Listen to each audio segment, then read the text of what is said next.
Assalamualaikum warahmatullahi wabarakatuh. Selamat pagi. Salam sejahtera bagi kita semua. Sampurasun. Salam ngarit, salam penghobi kebun durian. Baraya-baraya yang ada di lembur, dulur-dulur yang ada di kota. Pada pagi hari ini kami Bukit Nyamat Pam tidak henti-hentinya memberikan edukasi, bertukar pengalaman dalam bidang perkebunan maupun peternakan yang ada di Bukit Nyamat Pam. Untuk pagi hari ini mudah-mudahan kita semua ada dalam lindungan Allah Subhanahu wa Ta'ala, diberikan umur panjang, sehat walafiat, rezeki yang berlimpah serta berlipat ganda. Amin Allah ya Rabbal Alamin. Pada pagi hari ini kami beserta kru ada yang pembersihan kebun dan penyemprotan fase vegetatif. Untuk kali ini kami akan meliput kegiatan penyemprotan fase vegetatif yang ada di lokasi kebun usia 2 tahun. Nah, ini sepertinya ini sudah dilakukan penyemprotan oleh kami, memberikan arahan dan contoh kepada kru kami setiap sebelum melakukan penyemprotan. Dan alhamdulillah ada seminggu ke belakang ini dilakukan penggemburan dan sekaligus pemupukan NPK seimbang. Dan untuk pagi hari ini kami melakukan penyemprotan fase vegetatif untuk konsumsi atau pupuk-pupuk yang digunakan khususnya di kebun kami ini. Semuanya para pecinta perkebunan maupun pertanian sudah paham. Ini pestisidanya boleh merek apa saja, yang penting disesuaikan dengan kebutuhan tanaman dan lingkungan Anda masing-masing. Kebetulan kami dibutuhkannya Starban, ini 585 EC untuk dosisnya. Dan untuk anti jamurnya, funisidanya kami menggunakan ini yang kandungannya 80 pp seperti ini, dan menggunakan perekat. Mungkin para pecinta kebun sudah pada paham. Kami ini memberikan edukasi bagi para pemula yang ingin menggeluti usaha di bidang perkebunan, khususnya kebun durian. Dan untuk pupuk daunnya kami menggunakan Ganda Silde. Ini sejak kami kecil juga sudah ada, tidak banyak perubahan untuk kemasannya. Jadi kalau melihat pupuk Ganda Sil daun ini, saya teringat masa kecil sering diberitahu sama orang tua saya, ini namanya pupuk Ganda Silde. Dan alhamdulillah kami sudah tua seperti ini, jadi ini sangat paham saya, khususnya saya udah waktu kecil sudah sering lihat. Dan ini JPT nya kami menggunakan Atonik. Tentunya ini konsumsinya sesuai dengan kebutuhan tanaman itu sendiri. Karena ini masuk kemarau basah, kami masih menggunakan ini berkat, contohnya ini 6 tutup, dikira-kira aja lah. Ini saya menggunakan 3 tutup untuk antoniknya. Untuk pestisidanya menggunakan 1 tutup. Dan untuk funisidanya kami menggunakan 4 sendok karena masih turun hujan di lokasi kami. Jadi tentunya ini lebih diperbanyak, kadang-kadang dikasih 6 sendok karena ini untuk anti jamur. Untuk vitamin daunnya kami memakai 2 sendok ataupun 3 sendok tergantung kebutuhan baraya-baraya dulur-dulur. Nanti lihat di kondisi tanamannya seperti apa, baru memberikan dosis pada pohonnya sesuai dengan kebutuhan. Apabila banyak hama tentunya harus diperbanyak pestisida. Apabila ada banyak jamur dan sejenisnya tentunya harus diperbanyak adalah funisidanya seperti itu. Dan kurang subur tanaman berarti lebih diperbanyaknya gandasil daun. Seperti itu pengalaman yang sering dilakukan di kebun kami Baraya. Dan kondisinya bisa menilai Baraya dulur-dulur seperti ini untuk kondisi tanaman kami usia 2 tahun. Dan ini satu tangki sudah habisnya Mang. Nah ini sarang Mang Asep, ini satu tangki sudah habis, mau melakukan tangki yang kedua. Dan untuk ke sini ke bawah ini 2 trap masih milik kami. Ini kami belum tahu karena kemarin kita ukur disesuaikan dengan hasil ukuran, berarti kita masih ada lebih banyak. Jadi ke bawah ini 2 trap masih milik kami. Nanti untuk tim pembersih mau dialihkan ke sini. Untuk sekarang masih ada di bawah, sedang melakukan pembersihan kebun sama yang usia tanam 3 bulan. Nah rekan-rekan, mungkin kami akan melihat Kang Asep sedang memberikan atau mengukur dosis pupuk. Ini karena darurat nih pakai sendok alami, pakai bambu. Nah ini diperbanyak untuk funisidanya karena di lokasi kami masih sering turun hujan. Tentunya untuk funisidanya kami perbanyak dengan perkat. Untuk yang lainnya pestisida dan JPT atau atonik itu melihat kondisi tanaman kita masing-masing. Apabila kondisinya kurang subur tentunya untuk dosisnya disesuaikan Baraya. Seperti itu yang dilakukan di kebun kami ini. Kebun kami sudah hampir 1 bulan ini tidak pernah disemprot, baru sempat sekarang ini juga menyempatkan karena kondisi kebun sangat luas dan otomatis tenaga kerja terbatas, sehingga kru kami dan termasuk kami juga kelereran. Jadi kita melakukan skala prioritas, dan ini sudah lama, sudah 1 bulan tidak dilakukan penyemprotan karena kemarin sudah banyak daun-daunnya keriting dan hamanya cukup banyak. Intinya di lokasi kami mungkin pada umumnya ini banyak kutu kebul. Ketika panas terik, hujan, panas lagi, jadi mengundang hamanya cukup banyak. Nah ini seperti ini kami melakukan penyemprotan di lokasi paling bawah dulu Baraya. Nah ini sudah dilakukan penyemprotan sama Kang Asep, dan nanti saling bahu membahu dengan kami karena sekarang kami melakukan peliputan.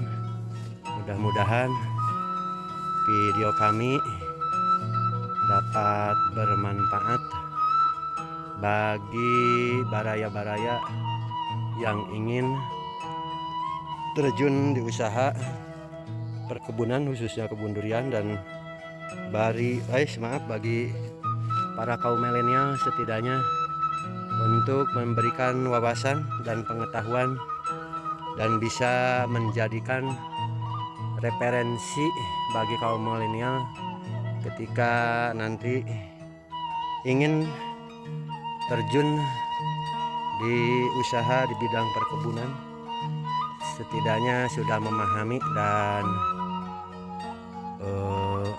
setidaknya banyak wawasan yang bisa dipertimbangkan, karena setiap pekebun, setiap kondisi letak geografisnya untuk perlakuannya berbeda-beda. Makanya dari itu harus pintar-pintar memahami kondisi tanaman itu sendiri, sering dilakukan monitoring dan mengidentifikasi pohon-pohon kita secara rutin. Maksimal 2 hari harus ke kebun, harus mengecek seperti apa kondisi tanaman kita semua, baru kita bisa menyimpulkan terkait penanganannya ke depan. Dan alhamdulillah bisa dilihat Baraya ini usia tanam 2 tahun, dan yang kemarin kami liput, nah ini di samping ini usia 3 bulan, sedang dilakukan pembersihan. Yang di bawah sana nanti kami liput. Seperti ini. Kita lanjut ke pohon berikutnya dengan Kang Aceng, Kang Asep.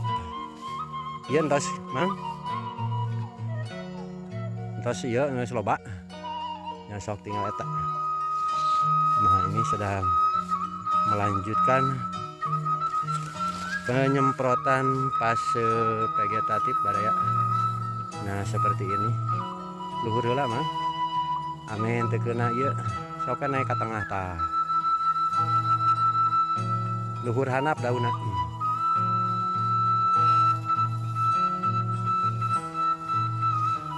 Oh kaluhur ka datangkeun we heula supaya merata digatengkeun. Ti dieu mah ningali angin nanti mana orang berarti sesuai arah angin agar semburannya tidak ke muka. Nah batang-batangnya ulah pohon,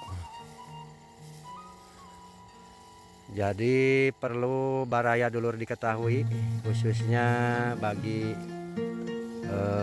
baru akan melakukan usaha di bidang perkebunan. Jadi harus paham ketika melakukan penyemprotan untuk usia seperti ini 2 tahun, kita dilakukan penyemprotan terlebih dahulu dari atas dulu,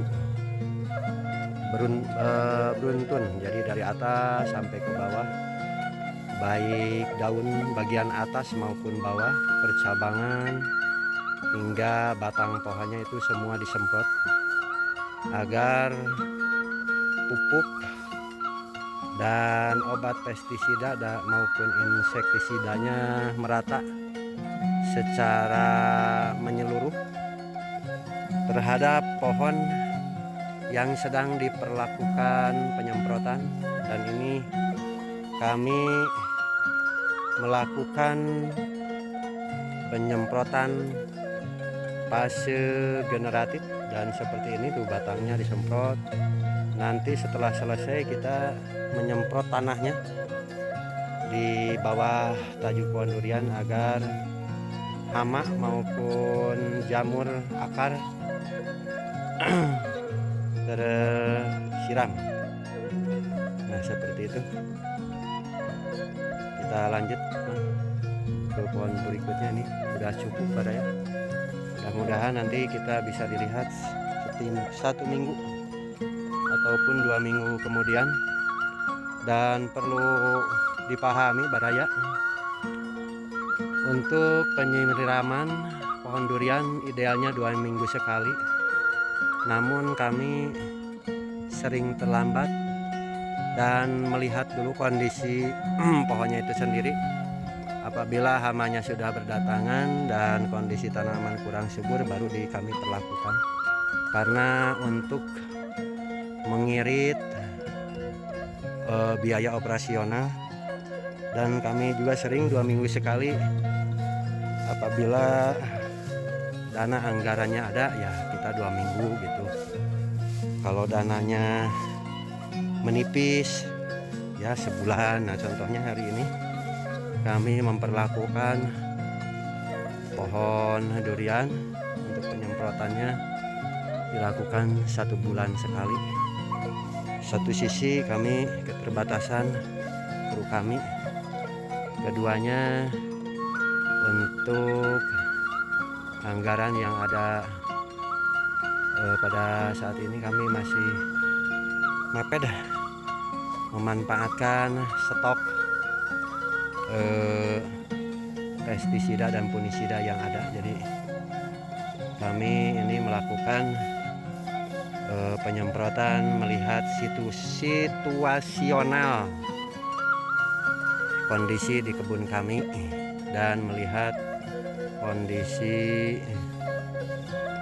pertumbuhannya itu sendiri baraya. Nah ini seperti ini, dan kurang lebih 2 minggu yang lalu ini ataupun 2 minggu kami sudah dilakukan ini penggemburan dan pembuatan ring luar serta pemupukan NPK seimbang. Nah baraya seperti ini untuk perlakuan dan penyemprotan di fase vegetatif. Mudah-mudahan ini 2 tahun ke depan sudah bisa belajar berbuah ataupun berbunga target kami. Kita lanjut ke pohon berikutnya baraya. Nah seperti ini. Ini kondisinya untuk pohonnya relatif seimbang dan merata. Ada 1-2 yang perkembangannya kurang baik, mungkin kurang lebih ya 5%. Itu hal yang wajar di dalam perkebunan. Jadi semua perkebunan tentunya untuk pertumbuhan dan perkembangan pohon itu sendiri tidak mungkin merata semuanya untuk pertumbuhannya. Ya kurang lebih 5% pasti ada yang kentet kalau bahasa Sundanya atau kerdil. Jadi kemungkinan besar yang kami analisa di kebun kami itu akibat bibit genetiknya kurang bagus. Jadi banyak yang kecentet atau kerdil, pertumbuhannya kurang baik. Jadi yang kami analisa di kebun kami, jadi kekurangannya itu dari bibit unggulannya kurang baik. Jadi awal pertama baraya dulur-dulur akan melakukan membudidaya pohon durian, ataupun saya kira sama untuk pohon-pohon yang lainnya. Yang harus diperhatikan adalah bibitnya harus sehat, genetiknya harus jelas, dan kita harus memilih bibit-bibit yang adaptif nanti agar kedepannya tidak terhambat ketika masa pertumbuhannya. Karena di kebun kami kurang lebih ada 5%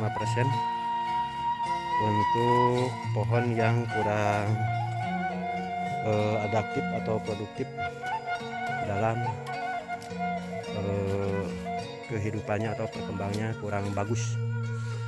Dan alhamdulillah ya seperti ini bisa dilihat baraya dulur-dulur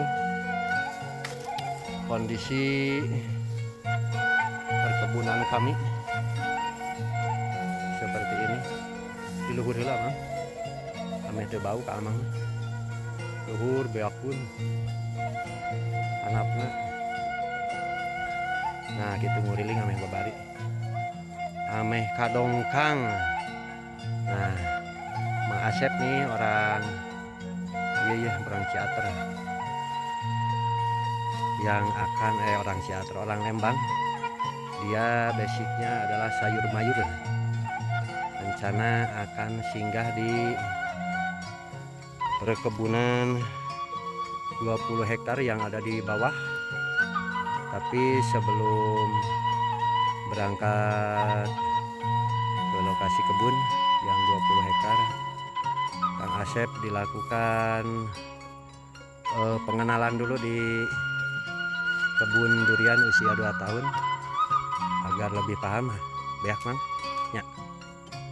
Usianya ini baru 2 tangki habis, kurang lebih 1 2 3 4 5 6 7 8 pohon baraya menghabiskan 2 tangki dengan kapasitas 15 liter baraya seperti ini. Perlu baraya dulu diketahui ketika pertumbuhan pohon nanti seiringnya waktu itu tentunya akan lebih banyak mengonsumsi atau konsumsi penyemprotan maupun pemupukan itu tahun ke tahun semakin meningkat. Usia 2 tahun seperti ini contohnya kami menggunakan NPK seimbang itu 500 gram ditebar dan dimasukkan ke dalam bawah tajuk pohon durian, dan bisa dilihat usia 2 tahun baru melakukan kurang lebih 7 pohon 2 tangki, menandakan setiap perkembangan pohon. Mungkin kalau usia 3 bulan itu 1 tangki juga, tergantung ukuran, mungkin 2 tangki 1 hektar cukup. Akan tetapi ketika berjalannya seiring waktu, tentunya otomatis untuk asupan makanan, nutrisi pohon, dan asupan atau pencegah penyakit maupun pemupukan itu pasti apa itu namanya, membutuhkan yang banyak baraya, dan kami masih banyak, pasti lumayan membutuhkan waktu dalam melakukan penyemprotan di usia 2 tahun. Perlakuannya juga berbeda, pemberiannya pun berbeda. Nah, kami itu sampai pinggir jalan. Nah, ini jadi untuk ukuran batang, cabang maupun daun itu makin usia tanam makin lama tentunya akan berdampak ke pengeluaran pupuk maupun pestisida dan insektisida yang dilakukan penyemprotan. Dan ini yang kondisi pohon durian kami yang belum diperlakukan penyemprotan. Ini kondisi yang di bawah ini masih banyak, kurang lebih ada 200 pohon di blok usia 2 tahun. Demikian baraya, kami tidak terasa durasinya sangat panjang. Keasikan memberikan edukasi kepada baraya, mudah-mudahan video kami bermanfaat untuk baraya dulur-dulur dimanapun berada. Silahkan kami berikan masukan terkait perkebunan maupun peternakan. Bagi senior-senior jangan sungkan-sungkan memberikan masukan kepada kami. Tentunya masukan itu akan kami terima sepanjang masukan itu memberikan dan logis untuk diaplikasikan. Demikian, wabillahi taufik wal hidayah, walinayah wal barokah. Wassalamualaikum warahmatullahi wabarakatuh. Salam ngarit, salam penghobi kebun durian, sampurasun cagah.